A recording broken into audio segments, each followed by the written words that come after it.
የክለቡ ደጋፊዎች በጣም ተጨንቀዋል። ባሳለፍነው ዓመት አርሰናልን ሲበጠብጥ የነበረው ጉዳት ዘንድሮ ደግሞ ተባብሶ ቀጥሏል ማለት ይቻላል። አርሰናል በክረምቱ የተጫዋቾች የዝውውር መስኮት በርካታ ተጫዋቾችን በማስፈረም ስኳዱን ቢያጠናክርም ነገር ግን ደግሞ ዘንድሮም በርካታ ተጫዋቾች የተጎዱበት ይገኛሉ። ዊሊያም ሳሊባ፣ ማጋሌሽ፣ ክሪስቲያን ሞስኩዌራ ከዚህም በተጨማሪ ሌሎች በርካታ ተጫዋቾች በአርሰናል የጉዳት ስም ዝርዝር ውስጥ ስማቸው ይገኛል። በዚህ ሳምንትም አርሰናል ወሳኝ የሆኑ ጨዋታዎችን የሚያከናውን ይሆናል። እናም ከነዚህ ጨዋታዎች አስቀድሞ ጉዳት ላይ የነበሩ ተጫዋቾች ወደ ሜዳ ይመለሳሉ ወይ የሚለው ጥያቄ ብዙ ደጋፊዎችን እንዳስጨነቃቸው በርካቶች እየዘገቡ ይገኛሉ።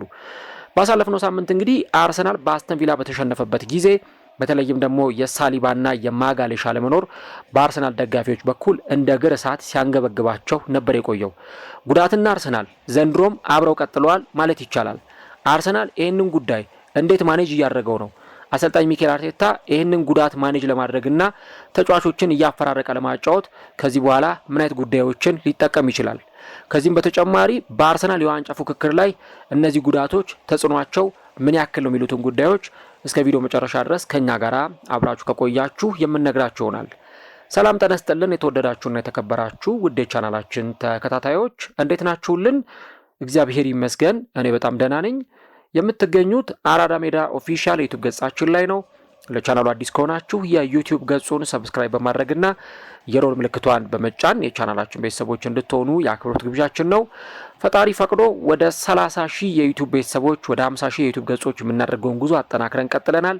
ስለዚህ እንደዚህ አይነት የእግር ኳስ ቪዲዮዎችን ይደርሷችሁ ሁላችሁም ቻናሉን ሰብስክራይብ ማድረጋችሁን አትርሱ። ዩቲዩብ ፕሮግራሙን ለብዙዎች እንዲያደርሰው የእናንተን በብዛት ላይክ ማድረግ ይፈልጋል። ቢያንስ የፕሮግራም 300 ላይክ እንዲኖረው ፈልጋለሁ። ስለዚህ ሁላችሁም ፕሮግራሙን ላይክ በማድረግ ጀምሩት። የአራዳ ሜዳ ኮሜንታተር ተስፋ ወርቅ ሉል ሰገድ አብሬያችሁ ቆይታ አድርጋለሁ። እግዚአብሔር ፈቅዶ በዚህኛው ፕሮግራማችን ላይም ዳግም ከእናንተ ጋር ተገናኝተናል። የአርሰናልንና የተጫዋቾቹን ጉዳት እንዲሁ ደግሞ የሚኬል አርቴታን ጉዳይ በዚህኛው ፕሮግራማችን ክፍል የምንመለከተው ይሆናል ማለት ነው። እንግዲህ ለአርሰናል ደጋፊዎች በተለይም ባሳለፍነው ሳምንት የነበረው የእንግሊዝ ፕሪሚየር ሊግ ጨዋታ ከአስተን ቪላ ጋር የተደረገው ጨዋታ ለደጋፊዎቹ እጅግ በጣም የሚያሳዝንና ልብ ሰባሪም ቅስም ሰባሪም ነበር። ምናልባትም ደግሞ በዛ ጨዋታ ላይ መሸነፋቸው ብቻም አይደለም የአርሰናል ደጋፊዎችን ያበሳጫቸውና አንገታቸውን ያስደፋቸው። ጎል የተቆጠረው በመጨረሻ ሰከንዶች በሽርፍራፊ ሰከንዶች የተቆጠረ ጎል በመሆኑ ምክንያት አምናም ካቻምናም ነጥብ ሲያስጥላቸው በነበረ ቡድን ዘንድሮም ነጥብ መጣላቸው እና መሸነፋቸው የአርሰናል ደጋፊዎችን አሁንም ድረስ እንደ እግር እሳት ነው እያንገበገባቸው የሚገኘው። ግን ለዚህ የሚጠቀሱ ምክንያቶች አሉ፣ የሚንዘረዝራቸው ምክንያቶች አሉ። ስኳዱ ላይ መዳከም እየተመለከትን ነው። በርናውት መሆን እያየን ነው። ምክንያቱም ገና ካሁኑ እንግዲህ ከነሐሴ ጀምሮ አይደለ ፕሪሚየር ሊጉ የተጀመረው ከነሐሴ አጋማሽ ጀምሮ ኦልሬዲ ሴፕቴምበር፣ ኦክቶበርና ኖቬምበር 3 ወር አገባደናል። 3 ወር ተኩል ላይ ደርሰናል። እስካሁን ባለው ሂደት ከ20 በላይ ጨዋታዎችን ተመልክተናል። ቢያንስ እስካሁን ድረስ ባለው 21 22 አካባቢ ጨዋታዎችን በክለባቸው በርካታ ተጫዋቾች አከናውኗል። ግን በጣም የሚገርመው ነገር ይህንን የምናነሳው በክለብ ብቻ ነው። በየብሔራዊ ቡድናቸው የተጫወቱትን ጨዋታ ብንጨምረው ደግሞ እስከ 25 ድረስ ጨዋታው ሊጠጋ ይችላል። በተለይ በትልቅ ደረጃ የምናነሳቸው እነ ራይስ እነ ቲምበር ወይም ሌሎች ተጫዋቾችን ብናነሳ ማለት ነው። እና አሁን በአርሰናል ተጫዋቾች በኩል ሁለት አይነት መልክ ያላቸው ነገሮች የተፈጠሩ ይገኛሉ። አንደኛው ጉዳት ነው፣ ሁለተኛው መዳከም ነው። ያልተጎዱት ተዳክመዋል፣ ያልተዳከሙት ደግሞ ተጎድተዋል። አሁን አርቴታ ይህንን ነገር እንዴት አድርጎ ማኔጅ ያድርገዋል፣ እንዴት አድርጎ ያስታርቀዋል የሚለው ነው ትልቁ ጉዳይ መሆን የሚችለው። አምና ለምሳሌ አርሰናል እድለኛ አልነበረም። ለሊቨርፑል ሰፊ እድል ሰጥቶ ነበር። ሊቨርፑል ብዙም ሳይቸገር ነው የእንግሊዝ ፕሪሚየር ሊግ ዋንጫን ያነሳው። ያውም ሳምንታት እየቀሩት የእንግሊዝ ፕሪሚየር ሊግ ዋንጫን ማሸነፉን አረጋግጧል። አንዱ የሊቨርፑል ጥንካሬ ዋንጫ ለማንሳቱ ምክንያት መሆን ቢችልም ነገር ግን ከሊቨርፑል ጥንካሬ ባለፈ ደግሞ የአርሰናል ተጫዋቾች በብዛት መጎዳት አምና አርሰናል በፕሪሚየርሺፑ ዋንጫ ላይ እንዳይፎካከር ኢቭን ዋንጫውንም እንዳያነሳ እንቅፋት ነበር። ለዛ ነው አርቴታም በባለፈው ዓመት ሲጠየቅ እንደኛ ተጫዋች የተጎዳበት ቡድን እኔ ሁለተኛ ደረጃ ላይ ይቀመጣል ብዬ አላስብም፣ እኛ ስለሆንን ነው እዚህ ደረጃ ላይ የተቀመጥነው ብሎ ሲናገር ነበር። እና በሆነ መልኩ ስታዩት አሰልጣኙም እድለኛ አይመስልም። ምክንያቱም አምና ብዙ ተጫዋቾች ተጎድተውበታል። ለምሳሌ በባለፈው ዓመት የነ ሳሊባ ያልነበሩባቸውን ሳምንታት ስንመለከት ነበር። በቅጣት ምክንያት ቢሆን ከዚህ በተጨማሪ በባለፈው ሲዝን ላይ እንደተመለከትነው ማርቲን ኦዴጋርድ ጉዳት ላይ ነበር፣ ቡካዮ ሳካ ጉዳት ላይ ነበር። በፊት መስመር ላይ ካይ ሃቨርትዝ ለረጅም ጊዜ በጉዳት ምክንያት አርሰናል አጥቶታል። ጋብሪኤል ሄሱስ በጉዳት ምክንያት ይኸው አሁንም ድረስ ወደ ሜዳ አልተመለሰም። ይህን ነበር የምናየው። ዘንድሮ ግን ቢያንስ ብዙ ተጫዋች አስፈርሟል። አምና የአርሰናል ስኳድ በጣም ጠንካራ ሆኗል እየተባለ ባለበት ጊዜ ጭራሽ ከአምናው ቁጥሩ ተባብሶ በርካታ ተጫዋቾች በአርሰናል በኩል እየተጎዱ ይገኛሉ። ከተከላካዮቹ ጀምረን ብዙ ተጫዋቾች እየተጎዱ ይገኛሉ። ማጋሌሽ ተጎድቷል። አሁን ሳሊባ ተጎድቷል። ከዚህ በተጨማሪ በአርሰናል በኩል ወሳኝ ሚና ይወጣል ተብሎ የሚጠበቀው ሊያንድሮ ትሮሳርድ ወደ ሜዳ ተመልሶ እንኳን መልሶ ሲጎዳ የተመለከትነው ተጫዋች ነው። ክሪስቲያን ሞስኩዌራ ለ6 ሳምንታት ከሜዳ እንደሚርቅ ታውቋል። ከዚህ በተጨማሪ ካይ ሃቨርትዝ እንደዚሁ የተጎዳ ተጫዋች ነው። ሌሎች የምናነሳቸው ተጫዋቾችም ከዛ ፊት ተጎድተው ወደ ሜዳ የተመለሱ ቡካዮ ሳካ ለምሳሌ ተጎድቶ ነው የተመለሰው። ኦዴጋርድ ተጎድቶ ነው የተመለሰው። ማርቲኔሊ፣ ኖኒ ማዱዌኬ እነዚህ ሁሉ ተጫዋቾች ተጎድተው ነው የተመለሱት እና አሁን አርቴታ አጣብቂኝ ውስጥ ገብቷል በተጫዋቾች ጉዳት ምክንያት። አንዱን ቀዳዳ ሲደፍል ሌላ ደግሞ የሆነ የሚከፈት ቀዳዳ አለ። አንዱን አስተካከልኩ ሲል ሌላ ደግሞ የሚተራመስ ነገር አለ። አሁን ለአርሰናል ይሄኛው በተለይ ከዚህ በኋላ የሚመጡት ሳምንታት እጅግ በጣም ወሳኝና አስፈላጊ የሚባሉ ሳምንታት ናቸው። በእነዚህ ሳምንታት ላይ ተጫዋቾች ቢጎዱ ያንን ነገር ኮምፕሮማይዝ ለማድረግም አይመችም። ኦኬ ሊቨርፑል ርቋል። ከቼልሲ ጋር የ8 ነጥብ ልዩነት አለ። 3ኛ ደረጃ ላይ የተቀመጠው አስቶን ቪላ ነው። አርሰናልም በዚህ ደረጃ ለዋንጫ ይፎካከራል ተብሎ አይጠበቅም። ምናልባት በሌስተር ሲቲ የ2015-16 የውድድር ዘመን የተመለከትነውን እግር ኳሳዊ ተአምር ካላየን በስተቀር። ነገር ግን ደግሞ ማንቸስተር ሲቲ የተባለ ዋንጫ ጋር ደርሶ ዋንጫ የማይምር ቡድን ከአርሰናል አንገት ስር ሆኖ እየተነፈሰ ይገኛል በ2 ነጥቦች ልዩነት። አርሰናል አንድ ጨዋታ ተሸነፈ ማለት አበቃ ሁሉም ነገር። አርሰናል ወደ 2ኛ ደረጃ ይወርድና መሪነቱን ለሲቲ ያስረክባል ማለት ነው። ከዛ በኋላ ሲዝኑን እንግዲህ እንዴት ነው ሊዘልቅ የሚችለው የሚለውን ነገር አስቡት። አርሰናል ለሳምንታት ሲመራ ቆይቶ ራሱ 2ኛ ደረጃ ሲሆን በተጫዋቾቹ በኩል የሚፈጥረው የስነ ልቦና ጫና ሊኖር እንደሚችልም እዚሁ ጋር መገመት በጣም አስፈላጊ ነገር ነው። አንደኛም ይሆን ክለብ ጫና ቢኖርበትም ግን ምንም ነገር በራሱ መወሰን እንደሚችል ስለሚያውቅ ቢያንስ የሌሎቹን ክለቦች ውጤት አይጠብቅም። 2ኛ ላይ ስትሆን ግን ማንቸስተር ሲቲ ነጥብ በጣለ ወይም የሚመራው ክለብ ነጥብ በጣለ በተሸነፈ የሚል አይነት ምኞት ውስጥ ነው የሚገባው እና ለዚህ ደግሞ አሁን አርሰናል መሪነቱን መልቀቅ የለበትም ቢያንስ ቦክሲንግ ሌን እስከሚሻገር ድረስ። አሁን አርቴታ ጉዳቶቹን እንኳን ማኔጅ እንዳያደርግ በጣም አስቸጋሪ የሆነበት ትልቁ ነገር ተጫዋቾቹን ሮቴት እንዳያደርግ፣ እንዳያፈራርቅ፣ መስመር እንኳን እንዳያሲዝ ጨዋታዎቹ በጣም ተደራርበዋል። ምን ያደርግ? ባለፈው የሆነ ጨዋታ አከናወነ ከቼልሲ ጋር እሁድ ዕለት። ከዛ እንደገና 2 ቀን አርፎ ረቡዕ ዕለት ከብሬንትፎርድ ጋር ተጫወተ። ሐሙስና አርብን አርፎ ቅዳሜ እንደገና ደግሞ ወሳኝ ጨዋታ ከቪላ ጋር አደረገ። እሁድ ሰኞና ማክሰኞና አርፎ ረቡዕ ዕለት ያውም ከሜዳው ውጪ ወደ ቤልጂየም ተጉዞ ክለብ ብሩዥን የሚገጥም ይሆናል። ከዛ ደግሞ እንደገና ሐሙስና አርብን አርፎ ከ2 ቀን በኋላ ቅዳሜ ሌላኛውን የፕሪሚየር ሊግ ወሳኝ ጨዋታ ምናልባት በፕሪሚየር ሊግ ነጥቡን ሊያሰፋ የሚችልበትን ጥሩ ድል የሚያገኝበትን ጨዋታ በዘንድሮ የውድድር ዓመት ጥሩ ጊዜን እያሳለፈ ከማይገኘው ከወልቨርሃምፕተን ጋር አርሰናል የሚያከናውን ይሆናል። ከወልቭስ ጋር ማለት ነው። ይሄ ጨዋታ ይደረጋል። ከዛ ደግሞ ሌሎች ተከታታይ ጨዋታዎችም እንደዚሁ በአርሰናል በኩል ይመጣሉ። ከወልቭስም ጨዋታ በኋላም ቢሆን አርሰናል ይሄ ሩቲን ተባብሶ የሚቀጥል ነው የሚሆነው። ቢያንስ ወልቭስን ከገጠመ በኋላ ጥሩ ነገሩ የ1 ሳምንት ረፍት አለው ኤቨርተንን እስከሚገጥም ድረስ የ6 ቀን ረፍት አለው።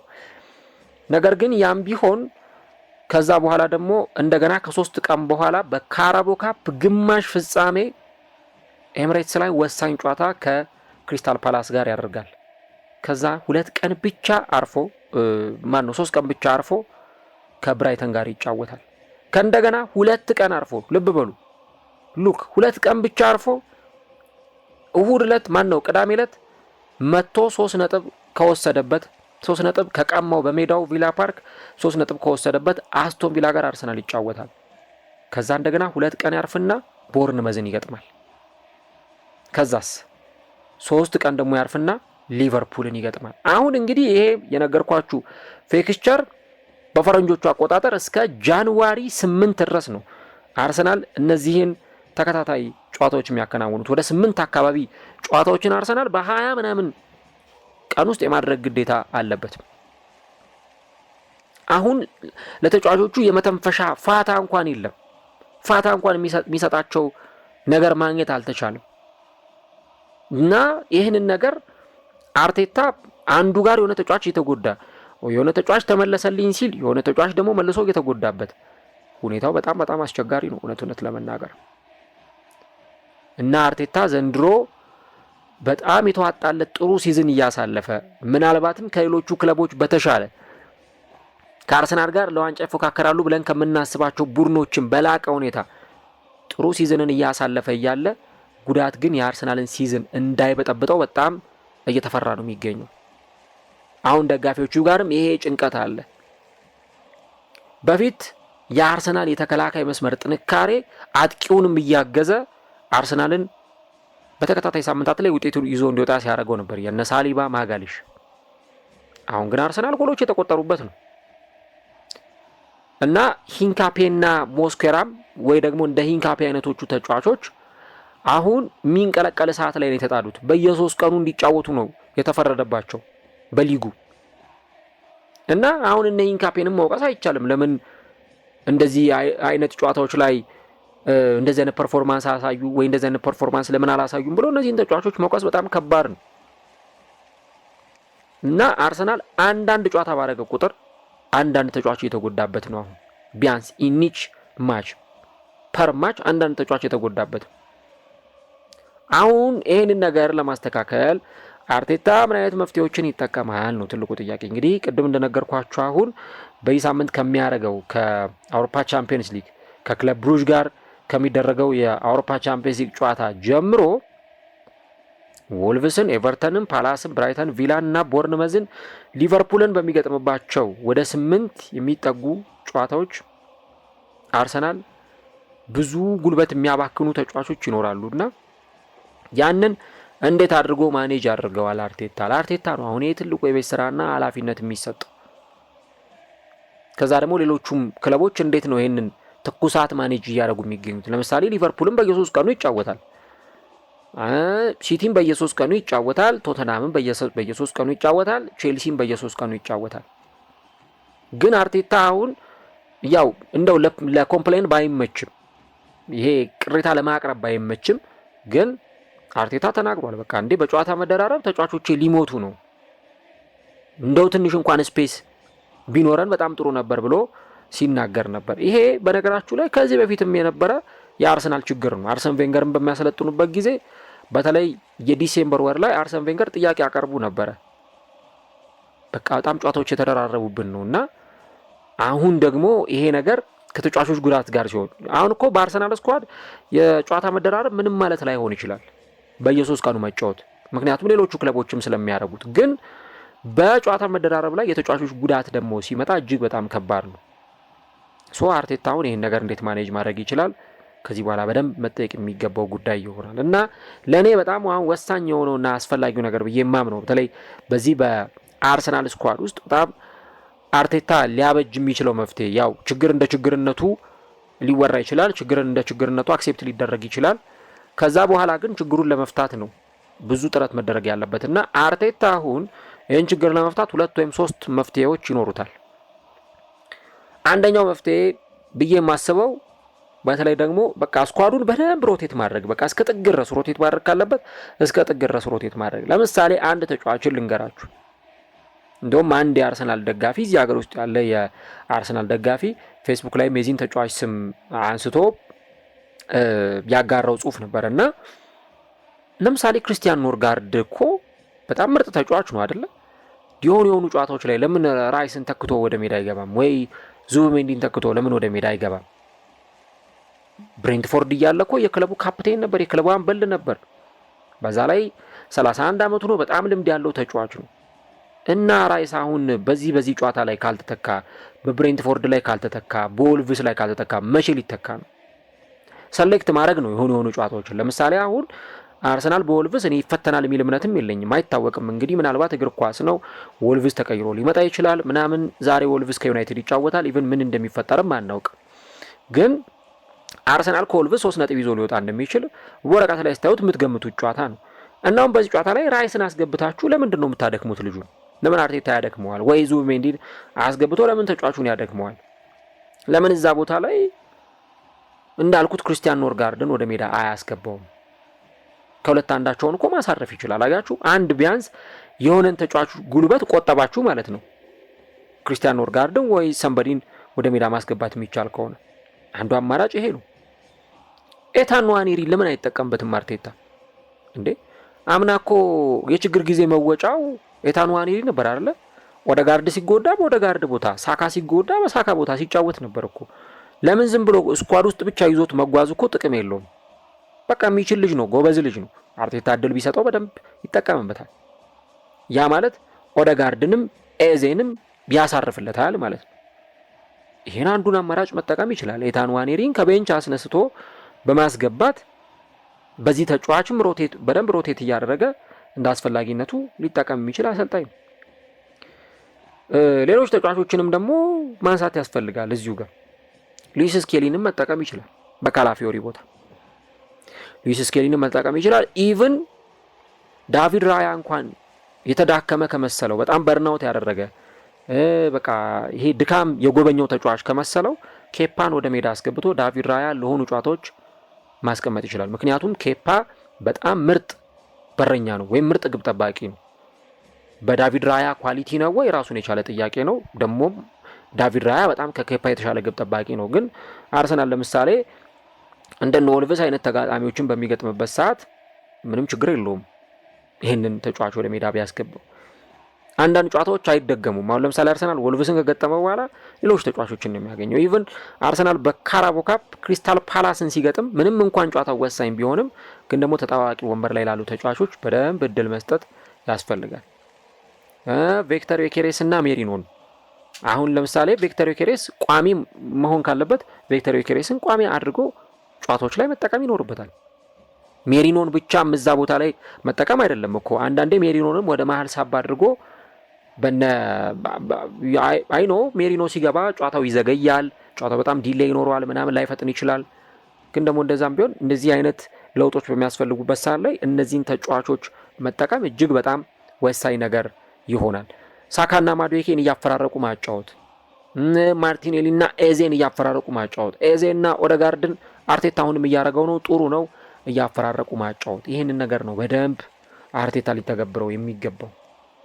በቃ ሮቴሽን ሲባል እስከ ጥግ ድረስ ኢቭን ካስፈለገም የ15 ዓመቱን ታዳጊ ማክስ ዳውማንን ስብስብ ውስጥ ማካተት አይታወቅም ምን ሊፈጠር እንደሚችል። ቀይሮ ማስገባት የሚችልበት ሰዓት ካለ ያንን ተጫዋች ቀይሮ ሊያስገባው ይችላል። ለምሳሌ አርሰናል የሆነን ተጋጣሚ ሲገጥም ጨዋታውን ከጨረሰ በጊዜ 2-0 3-0 እየመራ ከሆነ ምን ችግር አለው ማክስ ዳውማንን ቢያስገባውና ቢጠቀምበት? ስለዚህ አሁን አንድ ጊዜ መሪነቱን አርሰናል ካጣ በኋላ ያንን መሪነት ለማግኘት መልሶ በጣም ብዙ ኢነርጂ ማውጣት አይቀርም። ስለዚህ ገና ካሁኑ ነው በአሁን አርሰናል ላይ የምንመለከተው ነገር የሜዳ ላይ ብቃት ችግር ምናምን አይደለም፣ በቃ መዳከም ነው። አሁን የአስቶን ቪላው ጨዋታ ላይ ያየነው ነገር በርናውት ማድረግ ነው። በቃ ተጫዋቾቹ ገና ካሁኑ በጣም እየተዳከሙ ነው የሚገኙት፣ ኢነርጂያቸው እየተበዘበዘ ነው ያለው። በተለይ እነ ራይስ እነ ዙቢሜንዲ ሌሎቹም ተጫዋቾች ብታዩ እነ ቲምበር በጣም የተዳከሙ ነው የሚገኙት። ኢቭን ቲምበርንም በቤን ዋይት ሮቴት ማድረግ ካስፈለገ ልክ የብሬንትፎርዱ ጨዋታ ላይ እንዳደረገው አርቴታ ያን ማድረግ ነው።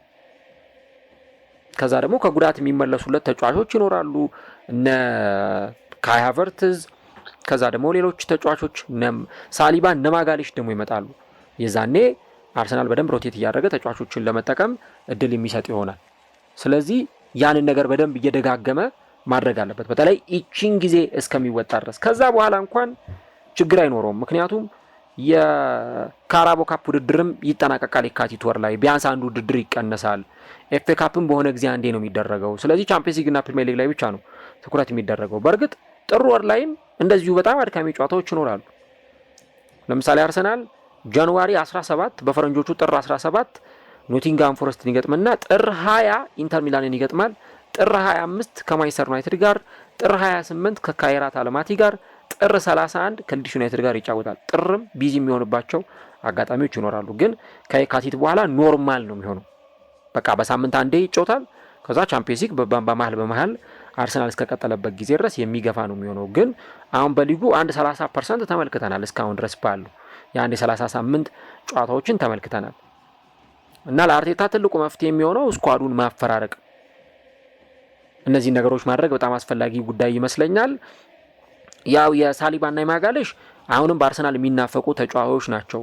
በቃ እንደው የነሱ መኖር ለአርሰናል ምን ያክል በጣም በጣም በጣም በጣም ጠቃሚ እንደነበር እንደው ሁሉም ሰው አሁን በደንብ የተረዳው ይመስለኛልና እነዚህ ተጫዋቾች እንግዲህ በጊዜ ወደ ሜዳ እንዲመለሱ እንደው ሁለቱም እንኳን በአንዴ ባይመለሱ ቢያንስ ሳሊባ በጊዜ እንዲመለስ የአርሰናል ደጋፊዎች በይሳት እየናፈቁ ይገኛሉ። ግን ከምንም በላይ ደግሞ ፍራስትሬት አለማድረግ ነው።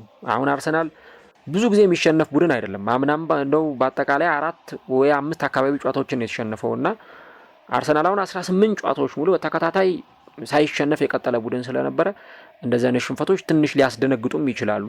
ግን ደግሞ ያው በደንብ በቃ ራስን አጠንክሮ ለቀጣዮቹ ጨዋታዎች ደግሞ በደንብ መዘጋጀት አስፈላጊ ነው የሚሆነውና የተጫዋቾችን ድካም አርቴታ በደንብ ማኔጅ ሊያደርግ ይገባል። በተለይ ኪ የሚባሉ ቦታዎች ቁልፍ የሚባሉ ቦታዎች ላይ በተለይ ራይስ፣ ዙብሜንዲ፣ ቲምበር፣ እነ ሳሊባ፣ እነ ዳቪድ ራያ፣ ቡካዮ ሳካ፣ እነ ማርቲኔሊ አይነት ቦታዎች ላይ አርቴታ በደንብ ጥንቃቄ ማድረግ አለበት። በደንብ በቃ ማፈራረቅ፣ በቃ የሆኑ ተጫዋቾችን ማጫወት፣ ከዛ ቢያንስ እየቀየሩ ማስገባት እንደ አስፈላጊነቱ ውጤት ሲፈልግ እየቀየረ ያስገባቸዋል ማለት ነው። ያ ነው መፍትሄው። አለበለዚያ ገና ጃንዋሪ ሲደርስ ገና በካላንደር አመቱ መቀየር 2026 እንደገባ ተጫዋቾቹ በርናውት ያደረጉና ጉልበት ይጨርሱና ከዛ በኋላ እነዛን ተጫዋቾች መልሰው ወደ ማገገም ሂደት እንዲመጡ ማድረግ እጅግ በጣም አስቸጋሪ ሊሆን ይችላልና እነዚህን ነገሮች ነው እንግዲህ ማንሳት የሚቻለው። እናንተም እስቲ አርቴታ ምን አይነት መፍትሄዎችን ቢጠቀም የተሻለ ነው ብላችሁ ታምናላችሁ? በተለይ የትኞቹን ተጫዋቾች ቢጠቀም እነማንን ወደ ሜዳ ቢያስገባ የተሻለ ይሆናል ብላችሁ ታምናላችሁ? ሀሳቦቻችሁ ልታጋሩ እንችላላችሁ። ደግሞ ጨዋታዎቹም እንደው በጣም ለአርሰናል ኮንፈርት የሚሰጡና ቀላል የሚባሉ ጨዋታዎችም አይደሉም ያሉት። እውነት ለመናገር ምናልባት ቅድም እንዳልኳችሁ ወልቭስም ብቻ ነው ከዚህ ውስጥ ልናነሳ የምንችለው እንጂ ክለብ ብሩዥም ከባድ ተጋጣሚ ነው በቻምፒየንስ ሊጉ። ከዚህ በተጨማሪ የክለብ ብሩዥም ጨዋታ በቻምፒየንስ ሊግ ምናልባት አርሰናል ወደ ቀጣዩ ዙር ማለፉን የሚያረጋግጥበት ጨዋታ ሊሆን ይችላል። ኤቨርተንም ከባድ ነው አይታወቅም። የሆነ ሰዓት ላይ በጣም ጠንከር ብሎ የሚመጣባቸው ጨዋታዎች አሉ። ፓላስ ነው፣ ብራይተን ነው። ቪላን አይታችሁታል ምን አይነት ቡድን እንደሆነ። ቦርንመዝም ሊቨርፑልም እንደምታውቋቸው ናቸውና ጨዋታዎቹ ክብደት፣ የተጫዋቾች መጎዳት በጣም አስቸጋሪ ነው። ግን ፖዘቲቭ ነገሮች አሉ። አርቴታ በደንብ ሮቴት ማድረግ ይችላል።